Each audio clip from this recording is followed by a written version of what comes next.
All right. So I don't usually do reactions, but I came across the video that I think for what I'm doing with the community and what I do, I think it kind of makes sense. So we're going to watch the tragic story of Technics, how Panasonic killed the turntable that DJs worship. And I will tell you, having held on to a few pairs of pairs of 1200s, these things are the absolute pinnacle of DJ turntable for multiple reasons. Not only do they have the best like torque and feel ever, but to walk into a DJ booth, there'll be 100 mixers. There will be 100 sets of needles that you walk in with. There's only one 1200. Oh, there's three, but that's another story. So we're gonna watch this and check out how Panasonic killed Technique. Well, the 1200 in particular. There is a piece of equipment that has, more than any other single device, defined the working environment of an entire global musical profession for over 4 decades.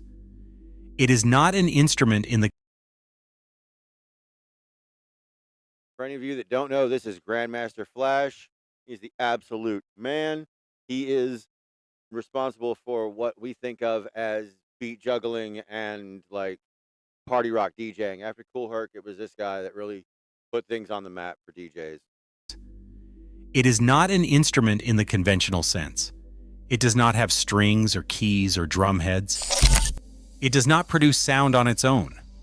It is a record player. Specifically, I will disagree with his instrument statement. A turntable is absolutely an instrument in the hands of a good DJ. it is a direct drive turntable that was launched in 1972 by the Japanese electronics company Matsushita under its Technics audio brand, that was updated in 1979 into the form that the world would eventually know best, and that became, through the next 30 years, the single most universal, professional tool in the global disc jockey community. The model designation is SL1200. The cultural footprint is, in its specific professional domain, almost DJ without Ray. parallel in the entire history of consumer electronics. Yep. I remember when this headline actually dropped. I remember when they started falling apart. This is the story of how that turntable ended its original production run in 2010, of how the parent company that had built it for 4 decades made the decision to discontinue it against the strenuous and well-documented objections of the global professional community that depended on it, and of how that same parent company, 6 years later in 2016, brought the platform back in a new form at a substantially higher price that did not fully restore the original commercial proposition. It was almost the Coke Zero, or like not Coke Zero, but that Crystal Pepsi. Remember If any of you remember Crystal Pepsi from the '90s, they tried to give you this weird, or what was it? The new Coke. That was it. New Coke, where they gave Coke this new formula, and it was weird and disgusting. And so they brought back the old formula, but instead they had just taken away the turntable, and they brought it back, and brought it back at a value of incredible high price rate. It was incredibly stupid and unmarketable as a DJ turntable. It was almost insulting. It is also the story of how a great industrial product can be taken away from the community that loves it by the rational corporate decisions of the parent who owns it, and of what it means for that community to lose its standard instrument and then to receive I lived here for about a decade in raves. its standard instrument and then to receive in its place a different instrument that bears the same name. Visual of a pair of Technics SL1200 MK2 turntables in a darkened DJ booth, with the platters spinning and the strobe dots illuminated under the strobe lamp. The story begins not in 1972 with the original SL1200, but earlier, in 1965, when the Japanese consumer electronics giant Matsushita Electric Industrial Company established a new premium audio brand within its corporate structure. The brand was called Technics.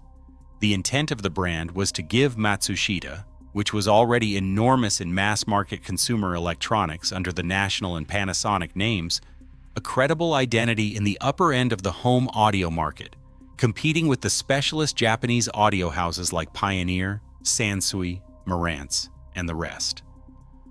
Throughout the late 1960s and into the 1970s, Technics introduced a range of receivers, amplifiers, tape decks, speakers, and turntables that took the brand into serious audiophile territory. Fun fact, they in fact have, as you can see right here, they had different levels of the SL turntable line. My dad worked in radio stations when I was a kid, and I remember when the radio station he worked in made the switch from vinyl records to CDs, and they said, just remove the turntables from the studio. So he took one of the turntables and walked through the hall and out the back door of his office and right through the parking lot and put it in the put it in the front seat of his truck and brought it home. And it was an SL 1300 with a wooden single piece tone arm. This section right here was made of wood, and it had the head shell integrated into the tone arm, and then the needle hung off of that. And it was that turntable that I first tried to scratch on when I was 13, and he had gone to Germany with my mom. So I'm there alone, and you can't leave an audiophile alone with audio equipment. It's an unsafe idea. And I tried scratching with my New Kids on the Block album on their radio station turntable on their hi-fi system. It didn't work as well as my new setup does, and they never found out. God forbid they ever hear this. Well, he ever hears this. Love you, Dad. Among these products, the turntables were the category in which Technics most clearly distinguished itself technically. Visual of an early Technics receiver and turntable in a 1970s Japanese audio showroom with the Technics branding prominent. The technical foundation of the Technics turntable line was the direct drive motor system. Also, they weigh 1,000 pounds. Like, not literally, but they're probably, I think, 15 pounds a piece, 20 pounds a piece. A turntable is heavy as a bitch. Conventional turntables of the 1960s and early 1970s used either belt drive, in which an electric motor turned a belt that turned the platter, or idler drive, in which an electric motor turned an intermediate wheel that turned the platter. Both systems had limitations. Belt drive introduced a degree of compliance between the motor and the platter that affected speed accuracy and made the platter slow to come up to speed. Idler drive could transmit motor noise into the platter. The Technics engineers, led by Shuichi Obata, developed an alternative in which the motor directly drove the platter through an integrated quartz-locked servo system. The first commercial Technics direct drive turntable, the SP10, was launched in 1969 and was aimed primarily at the professional broadcast market. The SP10 was followed in 1972 by the SL1200, a direct drive turntable designed for the home consumer and the prosumer audiophile market. Visual of an original 1972 Technics SL1200 turntable, with its silver and black livery and its direct drive motor visible through the platter. The original 1972 SL1200 was a respectable consumer turntable that earned good reviews in the audiophile press of its era. It was not, in its first form, the culture. You see this rubber matting on the turntable itself? As DJs, we actually remove those and put like felt and wax paper and other things like that to just allow us to move the record without inhibiting the movement of the platter. It's why we can scratch and beat juggle and things like that. But first time I tried to scratch with a turntable, I still had that rubber matting on there. So I was destroying the direct drive in my father's studio level turntable. Love you, Dad. Cultural icon that the later versions would become, the product that would, in retrospect, define the entire turntable line was the SL1200 MK2, introduced in 1979 with a refined design that incorporated several improvements over the original. The MK2 had a quartz-locked direct drive motor with high torque, a substantial pitch control slider with measured plus or minus 8% range, a clearly visible strobe pattern around the platter rim for visual confirmation of speed accuracy, and an overall mechanical robustness that made. If you ever talk to a vinyl DJ, they'll gauge everything they touch that moves like a turntable based off of the drive motors of a pair of Technics. Like even if you have a pair of Technics, they'll like gauge it off of another pair of Technics they played on because they're just that level of understood across vinyl DJs. Like once you've touched a pair of Technics, nothing matches it. Things try and things get real close. Nothing is a pair of Technics. Like the best I've ever complimented a pair of turntables was that they felt like an old pair of kind of falling apart Techniques. At that point, that was the best compliment I could give a pair of not Technic turntables. The unit suitable for environments far more demanding than the home listening room. The MK2 was, by every credible measurement, a reference quality consumer turntable. It was also, although Matsushita had not specifically designed it for this purpose, almost perfectly suited to the demanding requirements of the emerging professional disc jockey environment.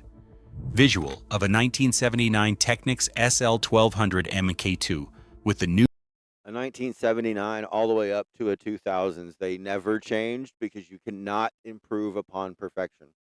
pitch control slider and the strobe dots clearly visible on the platter rim. The cultural adoption of the SL1200 MK2 by the global DJ community in the late 1970s and into the 1980s was, in the strictest sense, an accident from Matsushita's perspective. The product had not been designed as a DJ tool. The marketing materials did not describe it as a DJ tool. Matsushita's product managers had no specific theory about why the disc jockey market should be the central commercial application for this turntable.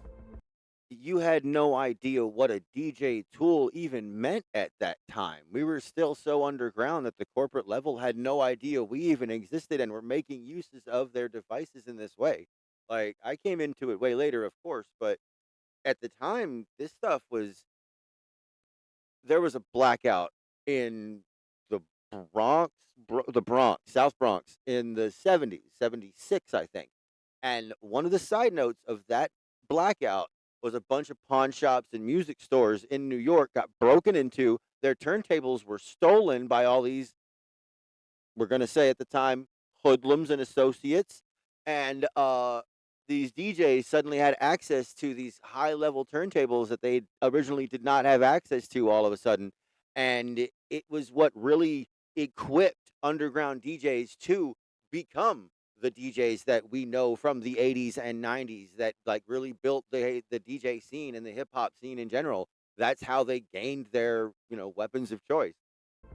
But the design characteristics that the engineering team had chosen to deliver, including the high-torque direct drive motor that brought the platter up to speed almost instantly, the responsive pitch control that allowed precise speed matching between two decks, the visible strobe pattern that gave a working DJ visual feedback on the platter speed, and the mechanical robustness that allowed the deck to survive the heavy use of a club environment were almost exactly the characteristics a professional disc jockey needed. Quick question, how much of a spec sheet is actually real? Most of it isn't, and that's the whole game. The Hi-Fi BS detector decodes every number the audio industry inflates, ranks the brands worth trusting, and shows you exactly where you're being robbed. Scan the code on screen to get it. I actually understand a lot of this as a car audio installer. I've had to learn what amplifiers are sold as and what they're actually able to produce, and it's generally about half the numbers on the box. Yeah, so this is absolutely an accurate statement. I'm not trying to sell the book, but he's dead right. Through the 1980s, the SL1200 MK2 became the standard professional turntable in clubs, radio stations, and recording studios around the world. The early hip-hop turntablism culture that grew out of the Bronx, with figures like Grandmaster Flash, Grand Wizard Theodore, and the early generation of scratching pioneers, was built almost entirely on the SL1200 platform. The deck's ability to survive the physical abuse of scratching, which involves manually pushing and pulling the beyond their ability to survive scratching, I've had a turntable thrown at me and played on it after the fact. These things can survive an earthquake. They can survive goddamn near a war zone. Like these things are built for battle, and I have battled on them plenty. Record on the platter while the motor maintains its torque was something that lighter turntables of the era could not match. The same robustness made the SL1200 the standard tool in the club DJ booth, in the radio station, in the wedding mobile rig, and in the touring electronic music setup. By the middle of the 1980s, the assumption that a professional DJ environment would have a pair of SL1200 MK2 turntables installed in the booth had become, across most of the world, simply universal.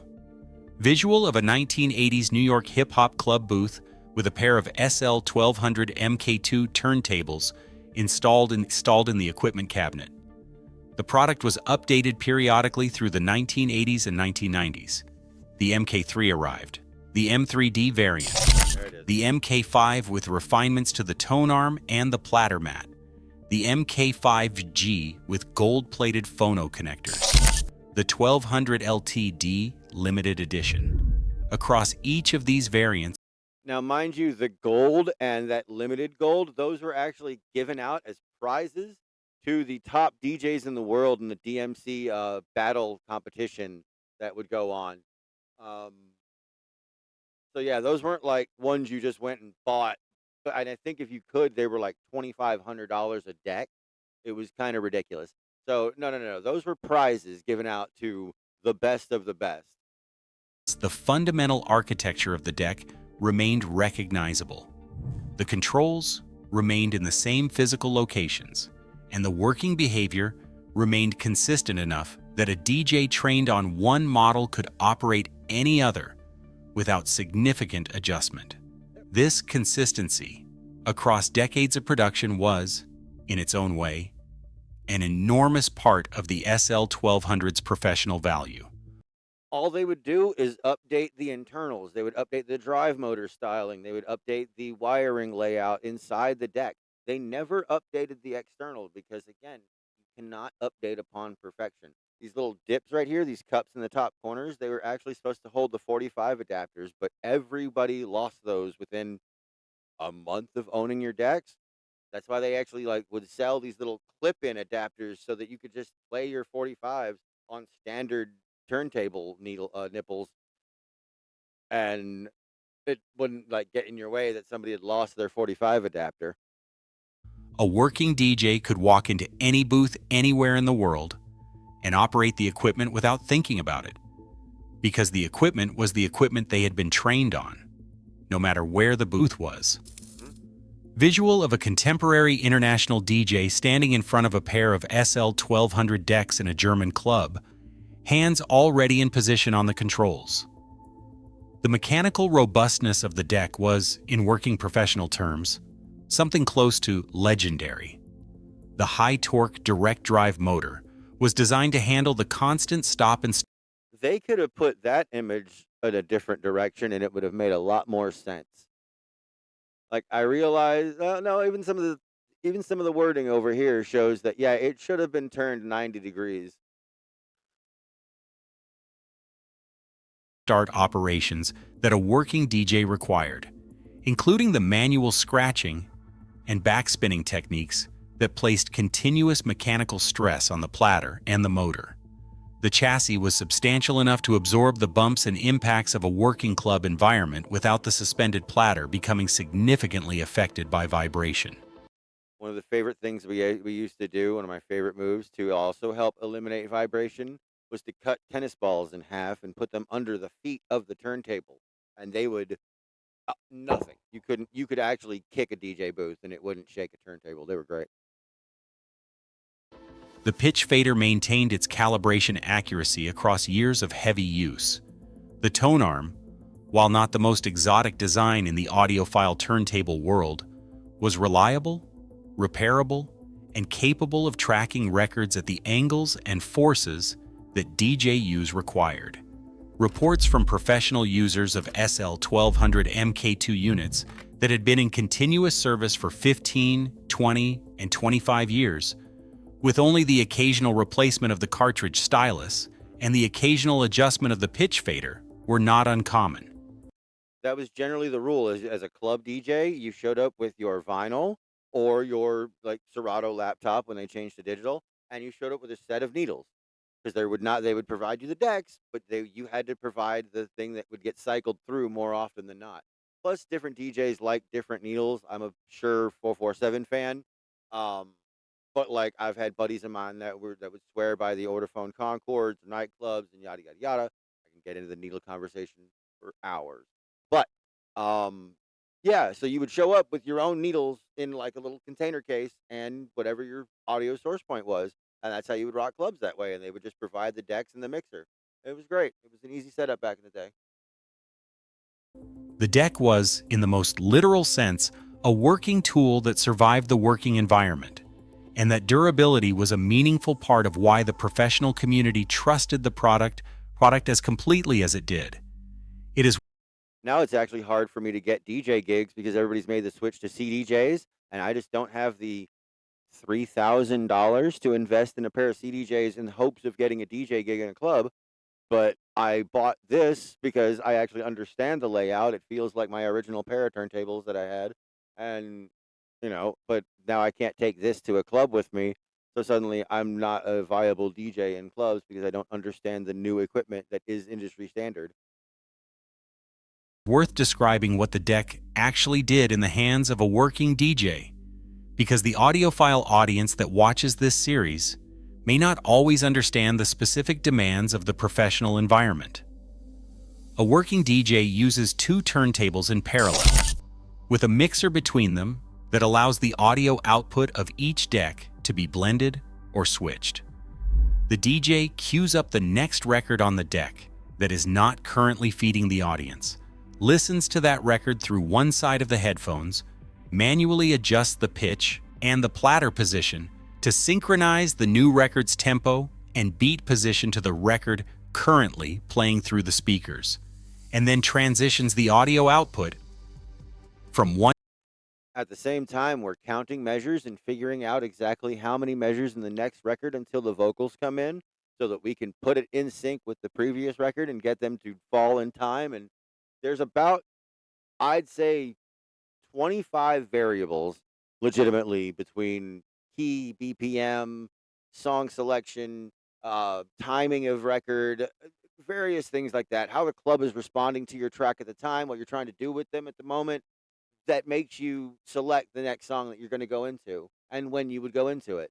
So he's right with what he's talking about, but he's lacking a good chunk of it as well. One deck to the other in a way that the audience experiences as a continuous musical flow. This work requires the DJ to have direct, tactile, immediate control over the platter, the pitch, and the cueing position, with feedback through visible indicators like the strobe pattern and audible feedback through the headphones. The SL1200 MK2 was designed in a way that made every one of these controls feel natural, immediate, and reliable under the hands of a working operator, and that design quality was, more than any specification on a back panel, the reason the professional community adopted it as the universal standard. Behind this universal professional adoption, Matsushita continued to operate as one of the largest consumer electronics companies in the world. Through the 1980s and into the 1990s, the broader Matsushita Group consolidated its branding under the Panasonic name in international markets. And in 2008, the Japanese parent company formally... That was funny that it was a Panasonic coalition, and that was a Pioneer ad. This AI is kind of slipping, but it's pretty on point with the scripting. renamed itself from Matsushita Electric Industrial to Panasonic Corporation. The Technics brand, which had operated as a premium sub-brand within Matsushita for decades, continued through this period as the audio specialist identity within the larger Panasonic structure. The Technics audio product line had, by this point, contracted significantly from its 1970s peak in some categories, as the broader home hi-fi market faced the same structural pressures this series has documented for every other Japanese audio brand. But the SL1200 platform continued in production, supported by the steady professional demand from the global DJ community, year after year, decade after decade. Visual of the corporate transition from It was Serato and the ability to keep playing on vinyl turntables, but playing through a digital source that got me to switch from vinyl records to a digital DJ setup. I tried CD DJing for a minute and it just never made sense. It never grabbed me. But to go from vinyl records to Serato DJing, it made a lot more sense. Number one, number two, Serato is actually what I'm using whenever I'm playing on my show on Tuesdays, and this controller that I got has moving platters on it, so they spin like vinyl turntables. It's the reason I play the way that I do. A lot of the tricks that I do, a lot of scratching that I do, it is based on the actual force feedback of a moving platter. So that's why I made the investment in the controller that I currently have, which I love. Matsushita to Panasonic Corporation around 2008, with the company logo changing on building signage. And then, in 2010, Panasonic announced that it would end production of the SL1200 series. The announcement, when it arrived, was met with widespread disbelief in the global DJ community. The SL1200 was, by any measure, a successful product. It's crazy to me how many of these turntable images they're using have the needle like half off the record, half on the platter. That would destroy a needle. That's the worst way to have your like turntable sitting. That's something you see and want to fix immediately as a DJ. It had been in continuous production for 38 years. It was the universal professional tool in a category of working musicians that, while specialist, was real and global. The professional and prosumer market for the deck was substantial. The company that owned the product was one of the largest electronics manufacturers in the world, and presumably had the resources to continue producing it indefinitely. The decision to discontinue the line, from the perspective of the community that depended on it, made no obvious sense. Visual of a DJ Trade Press article from 2010 announcing the end of SL1200 production, with the headline expressing community shock. From inside Panasonic, the decision had its own logic, and the audiophile community has spent 15 years arguing about whether that logic was correct. The official corporate position, as expressed in the various statements Panasonic made over the following years, was that demand for analog turntables had declined to a level that no longer justified continued production at the scale and quality the SL1200 required, that the supply chain for some of the specialized components used in the deck was becoming harder to maintain, and that the company was reallocating its audio engineering resources to product categories with stronger growth prospects. Each of these I mean, I hate to say it, but at the time they were right. Like the vinyl market outside of the DJ community had fallen to nearly zero. And right now there's an uptick. There's been an uptick for about 6 or 7 years in the vinyl collection community. But it was vinyl collecting. It wasn't vinyl new stuff. You weren't buying that new record on vinyl every other week. You were buying it. You were streaming it at this time. This time you were probably Napster or LimeWiring it. But yeah, the vinyl like outside of DJing and even in DJing, we were starting to make the switches over to Serato, which was a digital collection, and then a pair of time coded vinyls that controlled the software on my laptop with a special communication box. So even then, like there was nobody buying digital like vinyl turntables. And somebody might, even if you were buying them as a new DJ, you weren't buying a fresh pair because they were $1,000 a piece. You were buying a pair of used ones off of somebody for $1,000 for a pair and some jank mixer in between the two. So like I get it. They were probably selling nothing fresh out of the box virtually. It makes sense. points contain some truth. The turntable market overall had contracted from its 1970s and 1980s peak, although the professional DJ segment had not contracted in proportion. The supply chain for certain electromechanical components had become more difficult. Panasonic did have other product priorities that demanded engineering attention. The broader context of the 2010 decision was also a Panasonic corporation under significant financial stress. The company had reported substantial losses in some recent fiscal years, was in the midst of a major restructuring exercise that included the consolidation of its corporate identity, the integration of its 2010 absorption of Sanyo Electric, and the rationalization of multiple overlapping product lines across its enormous portfolio. In this corporate context, the discontinuation of a specialist product category whose volume had become small relative to the company's overall scale was the kind of decision that, viewed from the corporate financial perspective, looked obvious. The fact that this specific specialist product happened to be the universal professional tool of a global musical profession was, from the corporate financial perspective, a consideration, but not a determining one. The decision was made on the basis of the broader corporate priorities, not on the basis of the specific cultural value of the SL1200 platform to its professional user community. Visual of a Panasonic Corporation annual restructuring announcement from around 2010, with the SL1200 not specifically mentioned, but with the broader consumer audio segment marked for rationalization.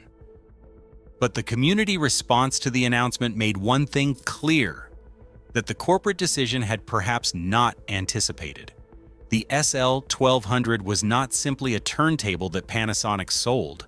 It was the standard professional instrument of a global community that built its working life around the deck. And the decision to discontinue production was, for that community, the loss of a tool that the community had no equivalent replacement for. The community said so, loudly and at length. Online petitions circulated, gathering signatures from professional DJs, club owners, recording engineers, and music producers around the world. Trade publications ran articles documenting the impact of the discontinuation. Open letters were published. The discussion continued for years after the production end. Visual of an online petition page from 2010 calling for Panasonic to resume SL1200 production with thousands of signatures visible. The professional community had legitimate options in the absence of the SL1200. A small number of competing direct drive turntables from manufacturers including the new Audio-Technica, Pioneer DJ, and a handful of others attempted to fill the gap. And some of these products achieved real professional adoption, particularly in the years immediately after the original SL1200 left production. Reloop, Stanton, and other DJ equipment manufacturers introduced turntables aimed specifically at the DJ market.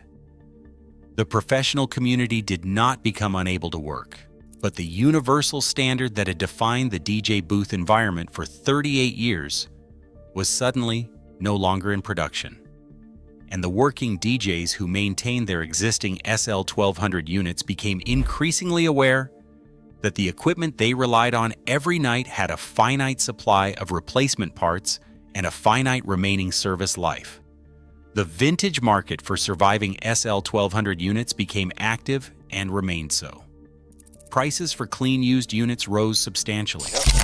Visual of a 2013 vintage DJ equipment shop with a row of used SL1200 MK2 turntables displayed and priced at substantial sums. The same period also saw the rise of digital DJ. You used to be able to get a pair of Techniques for $1,000. Then they skyrocketed to over $1,000 a deck, and it was painful. It hurt a lot. Controllers and software-based DJing as alternatives to the traditional vinyl turntable setup. Products from companies including Native Instruments, Serato, Pioneer DJ, and others made it possible for working DJs to perform with digital audio files rather than vinyl records, using controllers that emulated. Like I said before, though, mind you, we started Serato using time-coded vinyl records so that we weren't helping the vinyl market. We were just using the controllers that we understood. So I get why the market itself moved the direction that it did. We weren't adding to the economy of vinyl sales. Vinyl collectors were doing more than we were for the market. I understand completely why it did what it did. The feel of turntables to varying degrees. For a significant portion of the working That is the new Mark NS7. That's the first controller I ever fell into and was in love with. That has the moving platters.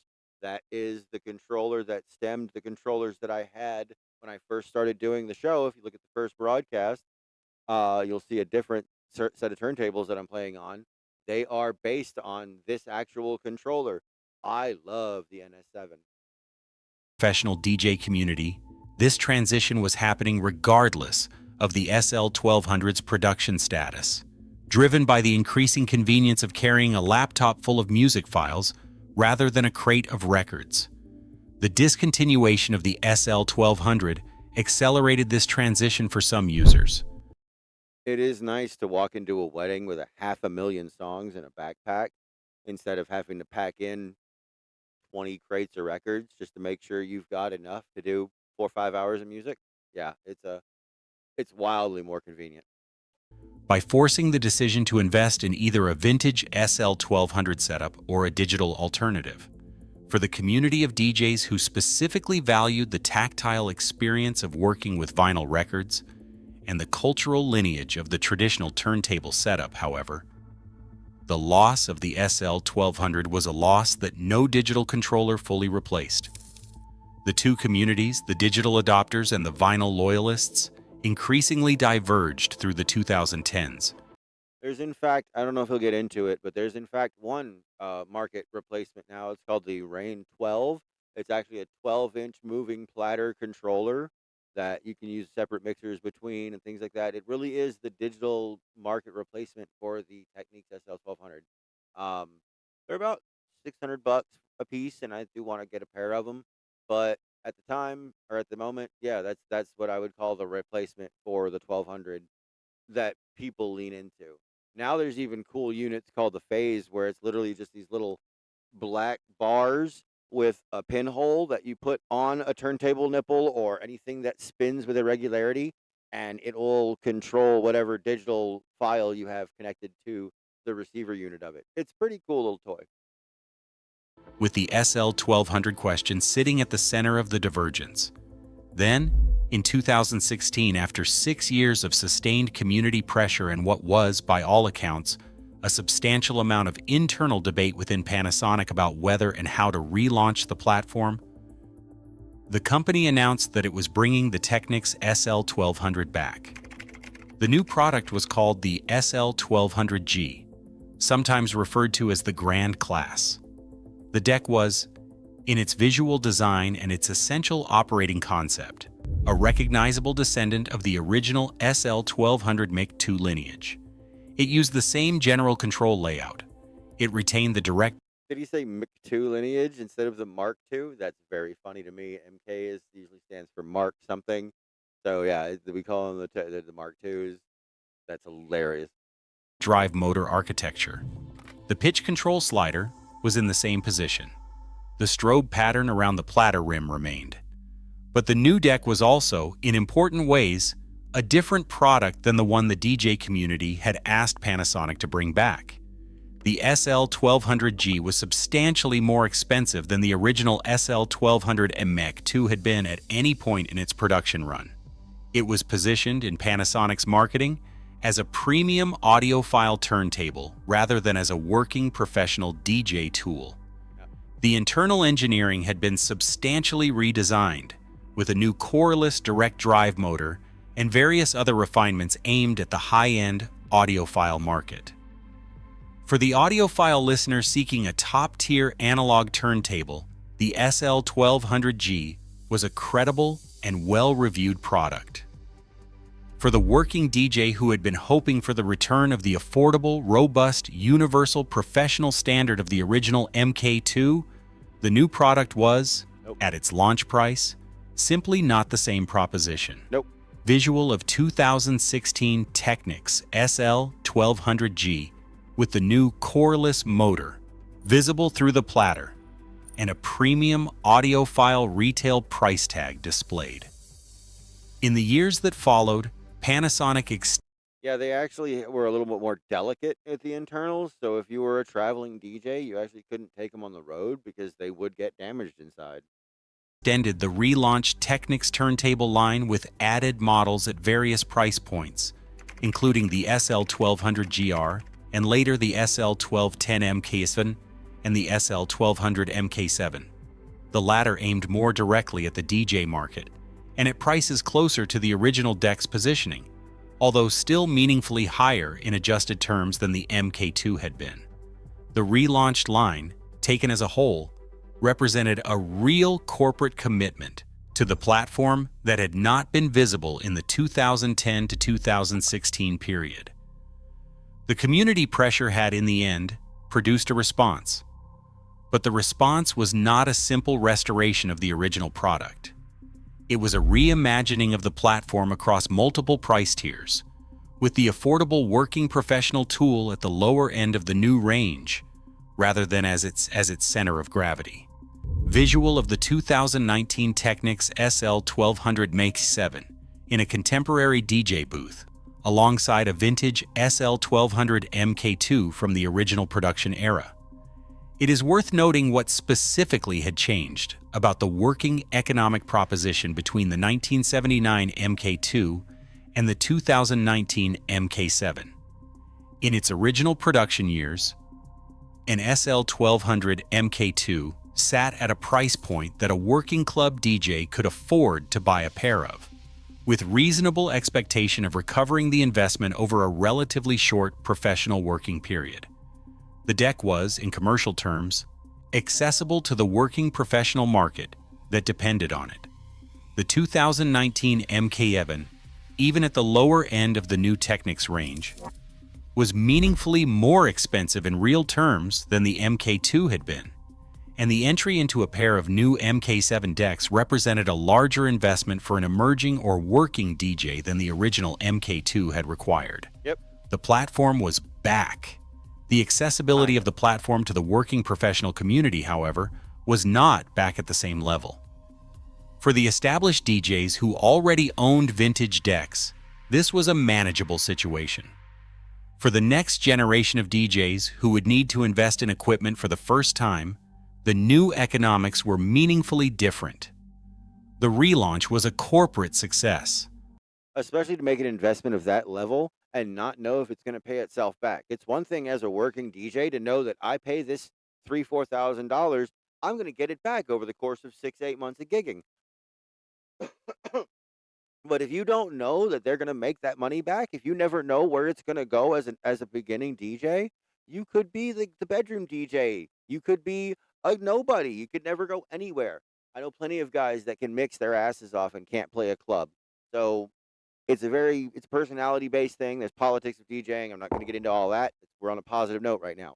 But yeah, that was one of the big things. It's a very hard investment to make if it's not going to pay itself back. The full restoration of the original commercial proposition was, by every honest assessment, incomplete.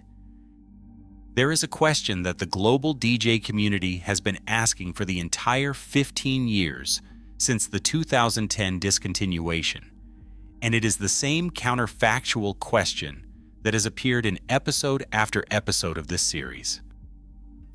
What would have happened if Panasonic had simply continued to manufacture the original SL1200 MK2 through the 2010S and into the 2020S, without the discontinuation and without the relaunch? The honest answer is that the original product, with its 1979 mechanical and electrical design, would have faced increasing supply chain pressure on certain components as the years went on, and that some form of redesign or simplification might have been necessary regardless. The 2010 decision was not made in a vacuum. It reflected real corporate analysis of the cost and feasibility of continuing the original production. The community's argument was not, primarily, that Panasonic had made a clearly wrong decision in a narrow financial sense. The community's argument was that the cultural and professional value of the platform and the obligation Panasonic had taken on by becoming the universal standard supplier to a global profession gave the company a stronger reason to maintain production than pure financial analysis suggested. They were leaning into the emotion of the turntable itself too much, which we do have an emotional connection to a turntable, to a technique. It's a different It's a different vibe when you're playing on a set of techs. It just is. And fight me in public about it. But yeah, for real, it's a different vibe. And once you've done it, you have a connection to them. And especially as somebody who learned in the vinyl era, and now that it's phased out like it has, that emotional connection has only gotten deeper. That ability to do it has only gotten more of a point of pride of mine that I carry into every gig. This argument is the deepest and most interesting one this entire series has surfaced. Every episode of this obituary series has, in various ways, traced the same underlying tension between the corporate logic of capital allocation and the cultural value of an institution that the company has become responsible for maintaining. The Pioneer carve-out, the Marantz consolidation, the Nakamichi sale, the Sansui collapse, the Sony retirement of its Sirius Hi-Fi division, the Bose acquisition of Macintosh, and now the Panasonic discontinuation of the SL1200 all involve at their root the same conflict. A company has acquired or built a product line that occupies a specific cultural position. The corporate logic at some point argues for exiting or substantially changing that product line. The cultural cost of doing so is real, but does not appear on a balance sheet. The decision in each case is some version of how to weight the financial logic against the cultural cost. The decisions have varied. The pattern of the conflict has been remarkably consistent. The Panasonic case is, in some ways, the most hopeful outcome in this series, because the company eventually did respond to the community pressure and bring the platform back, in a form that, while different from the original, did continue the lineage in a credible way. This is more than most of the other companies in this series have done.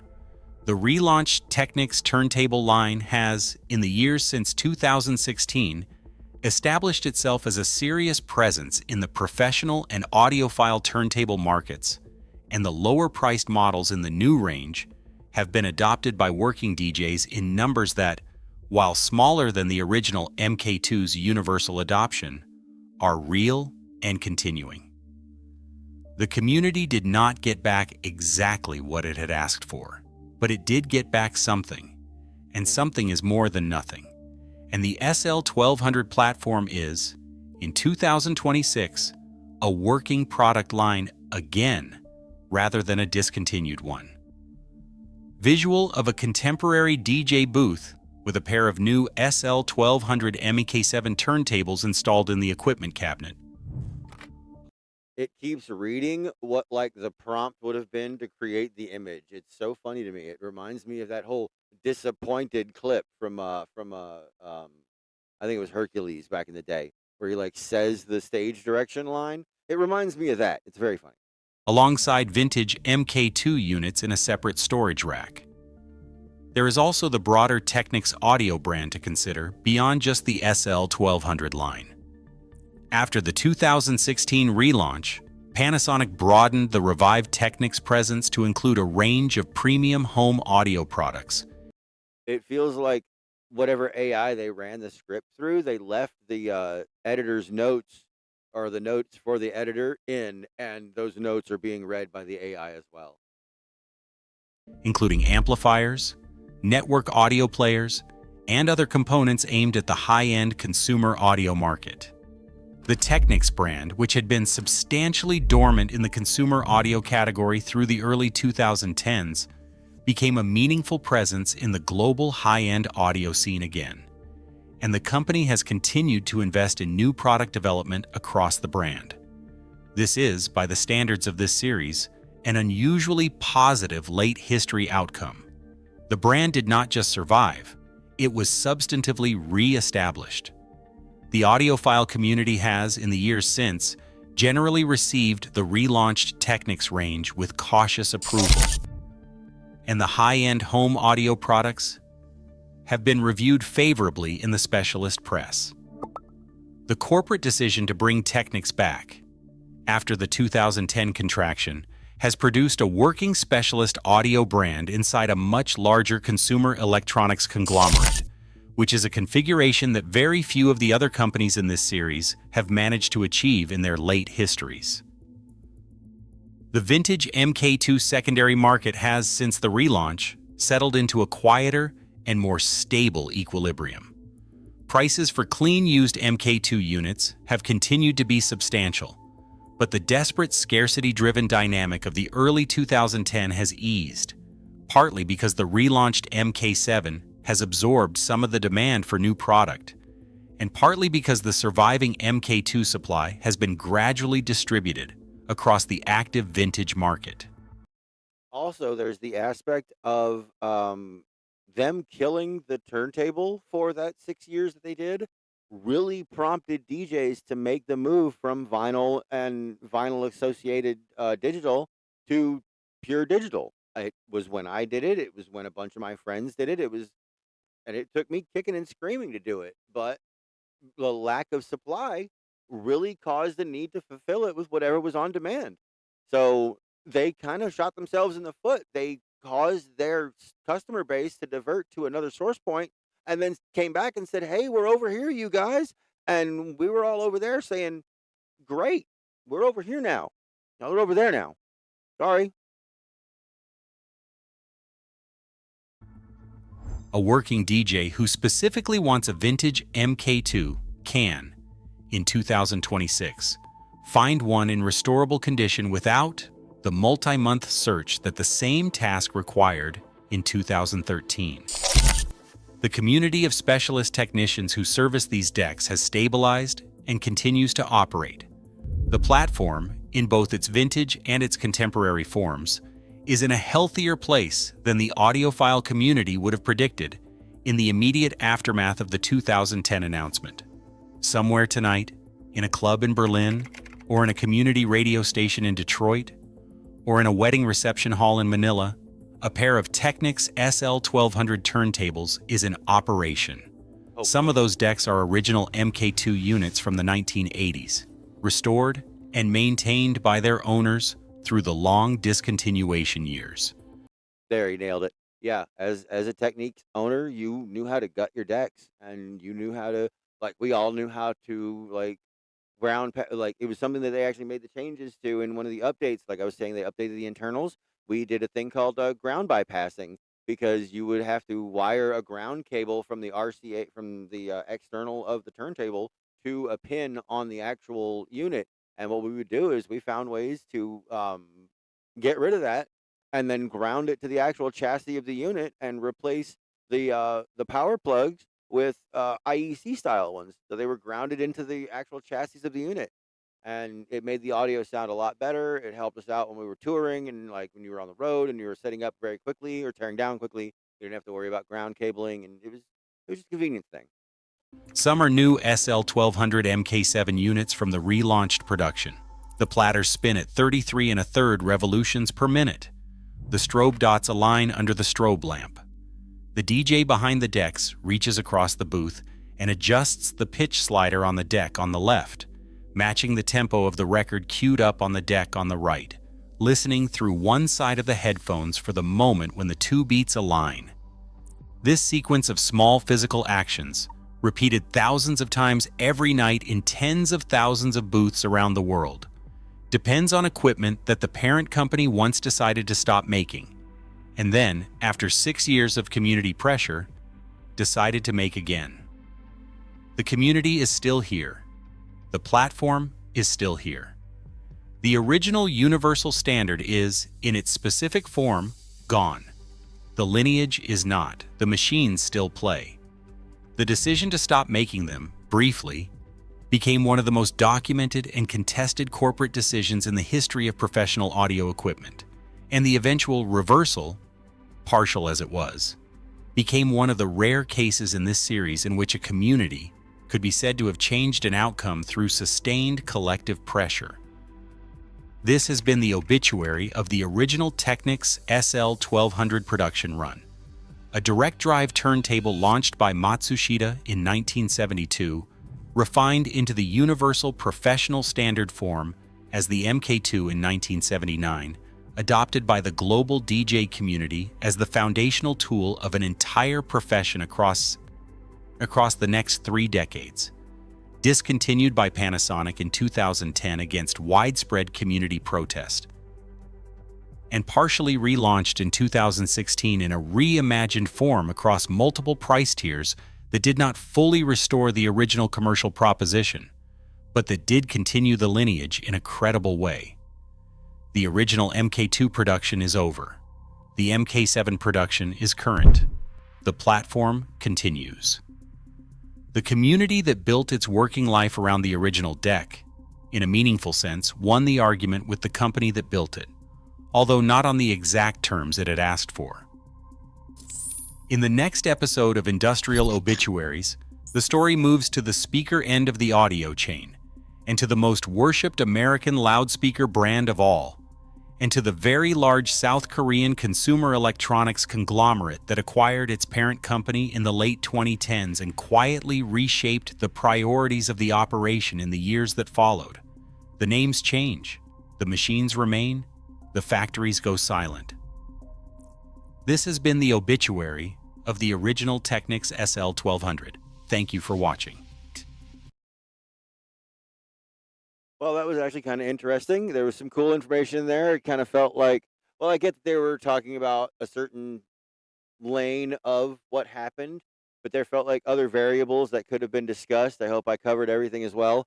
But thank you guys for tuning in. Thanks for checking out, and we'll see you next time around.